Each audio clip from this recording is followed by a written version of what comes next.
In wintertime, you can get a little bit of cabin fever, so you got to take advantage of beautiful days like this to get outside. And we don't have a lot of geography in our little town, but I thought I'd take you on a hike up the one piece of geography that we do have in town, and that is the Butte.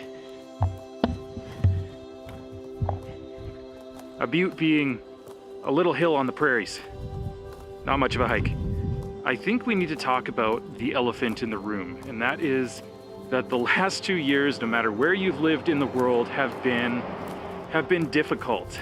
And how do we face an uncertain future as entrepreneurs and artists and creatives? How have you been holding up? Because a lot of people haven't been holding up very well at all. I've seen it with so many people over the last couple years. I've seen it in YouTubers who've slumped, who you can tell it's got to their head. I was watching a YouTuber the other day who was explaining the reason he quit YouTube was because it had all got to his head. It was just the stress and the depression, and he just couldn't do it anymore. So a little while ago, we were reading in a book how one of the communist tactics, and honestly, this is completely unrelated to COVID, we were reading about something else, but one of the communist tactics in psychological warfare is to obscure the goal of people, to make it so that there is no future worth working for, or at least you don't know where you're going, to make things confusing in people's minds. And I think regardless which side of the issue you ended up on over the last 2 years, whether it's because of the fear of a virus or sickness or the uncertainty of the economy or governments or whatever it is, that is essentially what has happened on a really broad scale.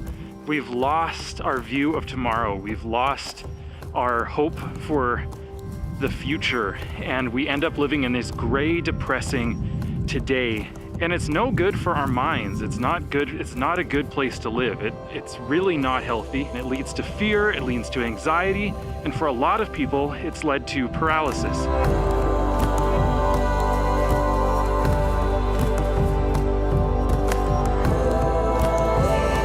And I think what can happen is that we end up getting so focused on this big picture that's completely outside of our control. Whether that's a virus we can't control or a government policies that we can't control, we end up just focusing on all these huge problems. And they are huge, they're intimidating, they're giant. Looks like a moose was here maybe. That's a little bit bigger than a deer track. And there are so many problems in the world today that are so huge and are legitimately outside of our control. But when we end up focused almost exclusively or too much on those things, we end up paralyzed. When really what we should be putting a lot more attention into is what we can actually control and what is actually right in front of us. I believe that God has put us all here for a reason. He has put us in a specific time, in a specific place, in a specific moment in history, at a specific geography amongst a certain people. And he didn't put us here to sit in a corner and cower.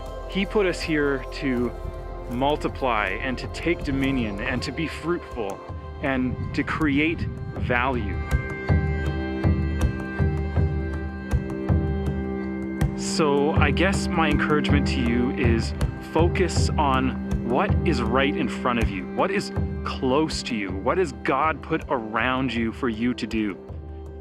But don't hear what I'm not saying. I'm not saying ignorance is bliss and just live in a world where you don't know what's going on and just plug your ears and pretend that everything's fine. I am not saying that. There is a place and it is good to be aware of what's going on in the world. But when we become obsessed with what we cannot control, and that becomes too much, the majority of what we are thinking about, and it starts creating this anxiety and this paralysis and this stress that gets in the way of us doing what we were actually created and put here to do, that's a problem.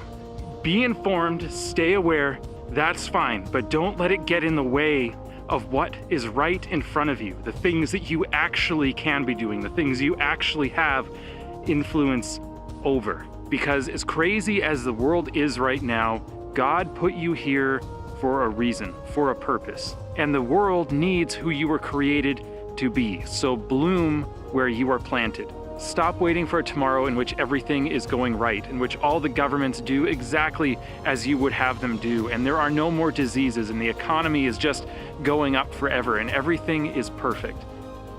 It is not a mistake that you're here today in the midst of troubled times.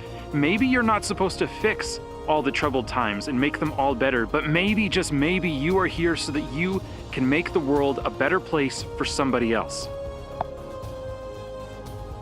Welcome to the top of the butte in beautiful Didsbury, Alberta.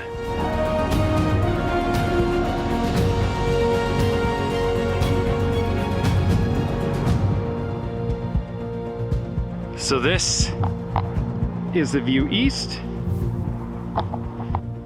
and this is the big water tower up on top of the butte, and this over here is our view west. So stop waiting. This is the time that you've been given.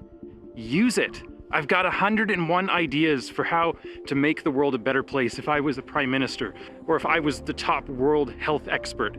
But I'm not that. And maybe someday they'll phone me up and ask me, but right now I need to focus on what's right in front of me. Where am I? And why am I here? A little bit of Netflix might be fine, but you are meant for more than that. As a mentor of mine recently asked on a YouTube video, did you waste your first pandemic?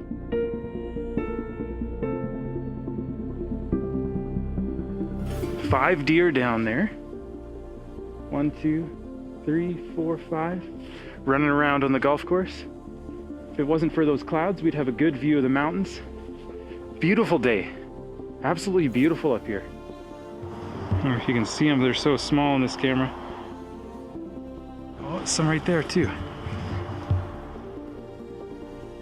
So I guess now that we're at the top, I'll leave you with that. If you are feeling stressed or overwhelmed by the uncertainty of the world, the uncertainty of tomorrow, focus on what's in front of you. What is it that you actually can do? Yes, be smart, take precautions, but we have to live as if there is a tomorrow. Because for those who are looking for a tomorrow, there is so much opportunity to be had. If you've lost your job, go find a way to create a business. If you're an artist, find a way to create value. Invest into your community, invest into people. Get to know your neighbors and find out what they need.